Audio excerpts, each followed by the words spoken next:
बच्चों हम लोग स्टार्ट कर रहे हैं नेक्स्ट चैप्टर एटम्स। उसके अंदर बोहर्स थ्योरी के कुछ डेरिवेशंस हैं, वो देखते हैं। तो पहले तो ये समझते हैं कि बेटा एक्चुअली बोहर्स एटॉमिक थ्योरी है क्या। तो बोहर ने कहा है बेटा कि सभी इलेक्ट्रॉन्स न्यूक्लियस के चारों तरफ रिवॉल्व करते हैं। ये न्यूक्लियस है, न्यूक्लियस के चारों तरफ रिवॉल्व करते हैं। मान लीजिए आर रेडियस में रिवॉल्व कर रहे हैं और इस इलेक्ट्रॉन की वेलोसिटी है v, ये है इलेक्ट्रॉन। न्यूक्लियस में चार्ज कितना होगा +z। तो फर्स्ट पोस्टुलेट बोहर का ये कहता है कि सभी इलेक्ट्रॉन न्यूक्लियस के चारों तरफ सर्कुलर ऑर्बिट में रिवॉल्व करते हैं, जिसके लिए सेंट्रीपिटल फोर्स इलेक्ट्रॉन और न्यूक्लियस के बीच का जो अट्रैक्शन होता है वो बनाता है।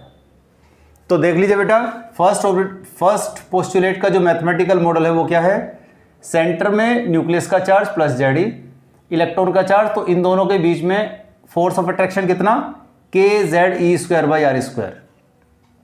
और ये क्या बनाएगा सेंट्रीपिटल फोर्स, तो mv²/r।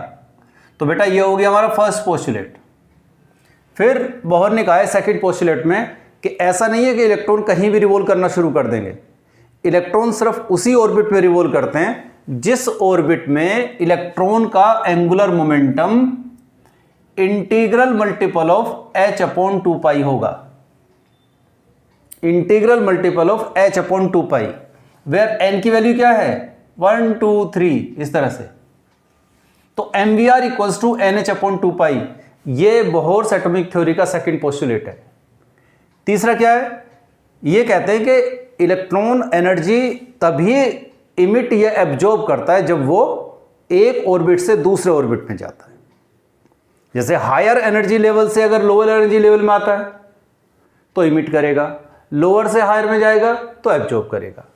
जैसे मान लीजिए ये इनिशियल ऑर्बिट है और ये फाइनल ऑर्बिट है, तो इलेक्ट्रॉन यहां से इसमें आया, तो बेटा एनर्जी किस में ज़्यादा है, इस ऑर्बिट में ज़्यादा है, इसमें कम है, तो एनर्जी इमिट करेगा। तो एनर्जी इमिटेड क्या होगी, E = h होती है, that is equals to E initial minus E final. तो यहां से एनर्जी इमिटेड निकाल सकते हैं बेटा। तो बेटा ये हो गए 3 पोस्टुलेट्स बोहर एटॉमिक थ्योरी के, और इन्हीं को यूज करके हम डिफरेंट जो भी हमें मॉडल्स है जैसे रेडियाई, वेलोसिटी, एनर्जी, ये सब कैलकुलेट करना है इलेक्ट्रॉन्स का। तो स्टार्ट करते हैं बेटा रेडियाई से कि इलेक्ट्रॉन जब रिवॉल्व करेगा उनकी रेडियस क्या होगी, जिस ऑर्बिट में रिवॉल्व करेगा उस ऑर्बिट की रेडियस क्या होगी। देखिए फर्स्ट पोस्टुलेट को यूज करके बच्चों kZe²/r² = mv²/r, क्योंकि इलेक्ट्रॉन जिस ऑर्बिट में रिवॉल्व कर रहा है उसके लिए सेंट्रीपिटल फोर्स कौन बना रहा है, फोर्स ऑफ अट्रैक्शन। यहां से r² से r काट दो तो kZe²/r = mv²। ये फर्स्ट पोस्टुलेट से आ गया। सेकंड पोस्टुलेट कहता है mvr = nh/2π। तो बेटा इस mvr = nh/2π से हमने v निकाल लिया, v = mr को इधर ले गए, nh/2π mr। इस वैल्यू को पुट कर दो बेटा इस v की जगह, तो kZe²/r = mv², मतलब इस पूरे का स्क्वायर। यहां से r है और बेटा इसका जब स्क्वायर करोगे तो यहां पे r² आएगा, तो r से r कटेगा तो हमारी r की वैल्यू आएगी ये पूरा फॉर्मूला बना। मतलब ये जनरल फॉर्मूला है रेडियस का, किसी भी ऑर्बिट की रेडियस हम इससे निकाल सकते हैं। पहले देखते हैं हाइड्रोजन एटम के लिए Z1 होता है हाइड्रोजन का, और अगर हाइड्रोजन एटम के ऐसे इलेक्ट्रॉन की हम रेडियस निकालें जो फर्स्ट ऑर्बिट में रिवॉल्व कर रहा है, तो फर्स्ट ऑर्बिट का मतलब n = 1। तो बेटा फर्स्ट ऑर्बिट की रेडियस क्या होगी, दैट इज r0 = बेटा यहां पर Z1 और N1 पुट कर दो तो ये जो आएगा ये आ गई, इसकी वैल्यूज पुट करो, h की वैल्यू, k की वैल्यू, m और e की वैल्यू, इन सबको रखते हैं, तो r0 आता है 0.53 एंगस्ट्रॉम। तो बच्चों हाइड्रोजन के फर्स्ट ऑर्बिट की जो रेडियस होती है दैट इज 0.53 एंगस्ट्रॉम। डेरिवेशन इसी चीज का निकलवाता है कई बार, तो याद रहे हम यहाँ पे लाके स्टॉप कर देंगे। लेकिन इससे एक कंक्लूजन और निकालते हैं, हमने ये पूरी वैल्यू निकाली है 0.53 एंगस्ट्रॉम यानी r0। इसी को अगर हम इसमें पुट कर दें तो r = r0 n²/z, r0 n²/z। अगर हाइड्रोजन के केस में समझे तो Z1 हो जाता है, तो हम कह सकते हैं r directly proportional to n²। तो रेडियस जो है n² के डायरेक्टली प्रोपोर्शनल है। ये ऑब्जेक्टिव टाइप का क्वेश्चन है, तो बेटा अगर हम रेडियस की रेशोज निकालें तो फर्स्ट ऑर्बिट में r is directly proportional to 1, second orbit में r directly proportional to 2 put करोगे तो 4। तो बेटा जो रेडियाई है ऑर्बिट्स की रेडियाई, उसकी रेशो क्या होगी 1:4 9 16 25, इस तरह से। ये फर्स्ट ऑर्बिट की रेडियस, सेकेंड ऑर्बिट की रेडियस, थर्ड ऑर्बिट की, फोर्थ ऑर्बिट की, इस तरह से। तो बेटा अभी हमने निकाली थी रेडियाई ऑफ परमिटेड ऑर्बिट्स, अभी निकालेंगे speed of electrons in orbits. तो इसके लिए फिर से हमने जो बोहर एटॉमिक थ्योरी के पोस्टुलेट्स हैं उन्हीं को यूज़ करना है। फर्स्ट पोस्टुलेट के अनुसार kZe²r² = mv²r, ये हमें पता है। तो बेटा यहाँ से r कट गया तो हमारी ये इक्वेशन आ गई फर्स्ट। सेकेंड पोस्टुलेट के अनुसार mvr = nh/2π होता है। तो बेटा यहाँ से आप r निकाल लो, r = nh/2πmv, और इस r को पुट कर दो फर्स्ट इक्वेशन में यहाँ पर। तो आपने r की जगह nh/2πmv पुट कर दिया बेटा, ये वाला। तो यहाँ से आपका मैनिपुलेट करोगे तो v = ये आएगा। इसमें आप c से मल्टीप्लाई, c से डिवाइड कर लो, एक c को बाहर रहने दो और बाकी c को यहाँ ले जाओ, तो ये एक कॉन्स्टेंट बन गया। यहाँ पे c ले आए। तो बेटा अगर हम फर्स्ट ऑर्बिट की बात करें, first orbit of hydrogen atom, तो उसके लिए z = 1 होगा। हाइड्रोजन के फर्स्ट ऑर्बिट के लिए n = 1 होगा। तो ये अगर हम इसमें पुट कर दें, इस c को ऐसे ही रहने दें और इनकी वैल्यूज पुट करें, तो हमारा बेटा वैल्यू आएगी इस सब की कैलकुलेट करके 1/137। तो v = c/137। इसका मतलब है कि velocity of electron in first orbit of hydrogen atom is 1/137 times of the velocity of light. c is the velocity of light.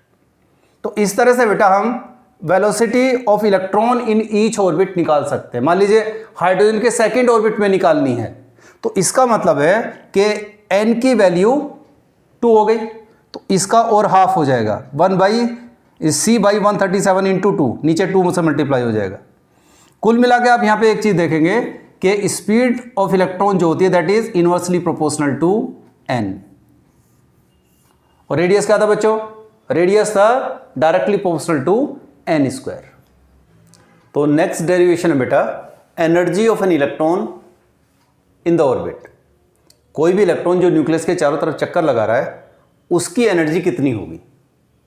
तो बेटा जब इलेक्ट्रॉन ऐसे न्यूक्लियस के चारों तरफ रिवॉल्व करेगा, मान लीजिए वो v वेलोसिटी से r रेडियस के सर्कल में इस तरह से रिवॉल्व कर रहा है, तो बेटा उसके पास दो एनर्जी होगी, एक तो potential energy, electrostatic potential energy, और दूसरी काइनेटिक एनर्जी।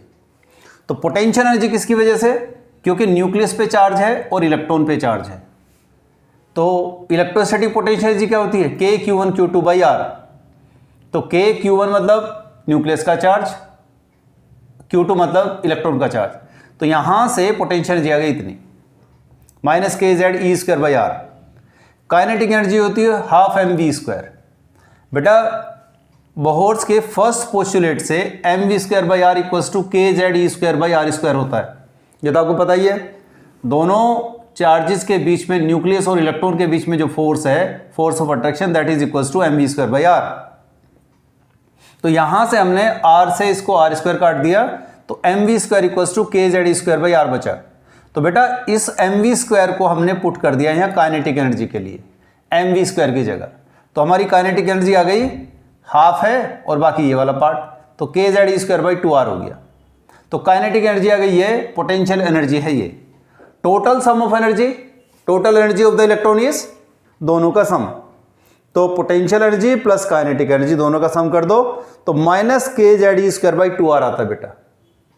ठीक है, तो -kZe²/2r में r हमें कैलकुलेट करनी है। ये हम कैलकुलेट करेंगे बोहर्स के फर्स्ट और सेकंड पोस्टुलेट का यूज करके।